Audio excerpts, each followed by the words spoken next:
There are about 1.13 billion websites on the internet. Clean, well-designed websites have the capability to make somebody a millionaire overnight, and a well-laid out portfolio website can have recruiters drooling at your capabilities and land you that job that you've been dreaming of. In this video, I'm going to take you through everything that you need to know about building your own website and making it fit your needs, as I just built one myself. Hey everyone, I'm John, a self-taught developer showing newcomers how to break into tech, specifically by doing projects. I'm going to take you through everything that I've learned so you don't make the same mistakes that I did. I have this broken down into 3 sections. 1, where to start, 2, web page design, and 3, just general building practices. In simple terms, a website is a collection of web pages that's accessible through the internet. Every website is made up of 2 parts, a domain name and a hosting service. Think of the domain name like your digital address. It's unique and leads visitors right to your site. Web hosting, on the flip side of the coin, is where your website's files are stored. It's like the land on which your digital property sits. In terms of where to start, the first question I like to ask is, do you know how to code or not? For those who are not programmers or simply don't want to build a website, there are numerous options out there that allow you to build a website by not writing a single line of code. This is a great option for those who want to focus more on content and design of their sites rather than the technical background. You'll likely save time with this route, but may end up paying more money in the long run. However, if you have programming skills, or you're just eager to learn, coding a website from scratch offers you much more flexibility and control. Whether you code your site or use a builder, the aim is to create a website that both meets your needs and reflects your vision. Understanding the purpose of your web page is the next crucial step on your web development journey. The most effective web pages on the internet excel at answering these 3 key questions. 1, who are you? 2, what can you do?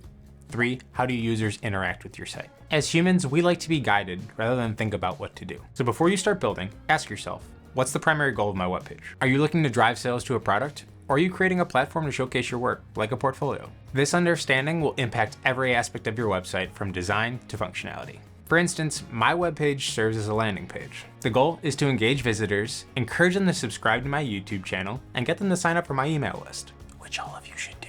If you don't know where to start, I encourage you to do one of 2 things. 1, replicate an existing design, or 2, use a design tool such as Figma.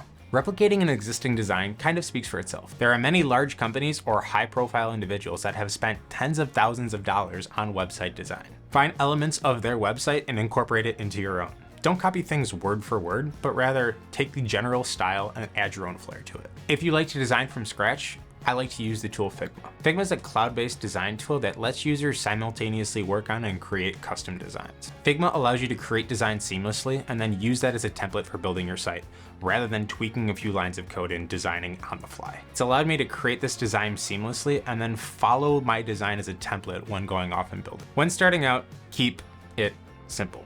In my opinion, simplicity often looks cleanest and most attractive. If you're building your website with code like I have, here are some of the pointers that I've come across that will save you plenty of headache. Very first one, build mobile first. Nowadays, more people browse the web on their smartphones rather than they do tablets and computers. And sadly, in web development, things on a computer don't look the same as on a phone. My first time through, I developed my website for desktop first. And when I went and opened it on mobile, needless to say, I wasn't too happy with the results. By focusing on mobile, you tackle challenges such as fitting content onto smaller screens and quick loading times. Once your website works well on mobile, it's smoother and easier to be able to expand that design to larger screens such as desktops or tablets. This approach not only makes your websites more user-friendly for the widest possible audience, but streamlines your development process. Who doesn't love a win-win? I took advantage and found these conditional CSS statements that allowed my device to adapt pretty quickly. I'll leave a link to these in the description for any of those curious. The second learning is use CSS frameworks if you're new to the process. Let's face it, CSS is hard. And if you're new to the process, I recommend using frameworks such as Tailwind or Bootstrap to streamline your development.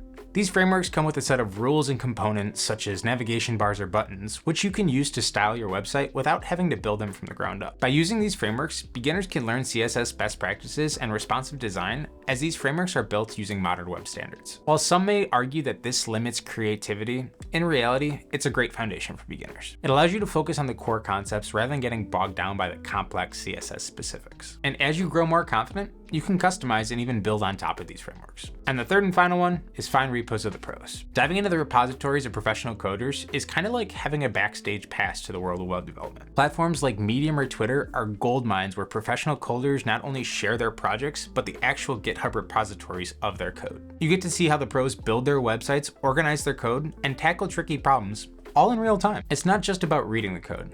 It's about seeing it in action and understanding the why behind each line. Plus, there may even be a chance for you to contribute a few lines of your own code to these projects and have it reviewed by a professional yourself. So in conclusion, there are so many ways of going about building your own website. Best way to learn is to go build one yourself. I just want to thank you so much for watching this video. So if you enjoyed this video, please consider subscribing and signing up for my email list, as I shoot tips like these all the way out to my email subscribers. If you build your own website, please comment down below and I would love to see it. Thank you all so much for watching, and we'll see you in the next video. Take care, everybody.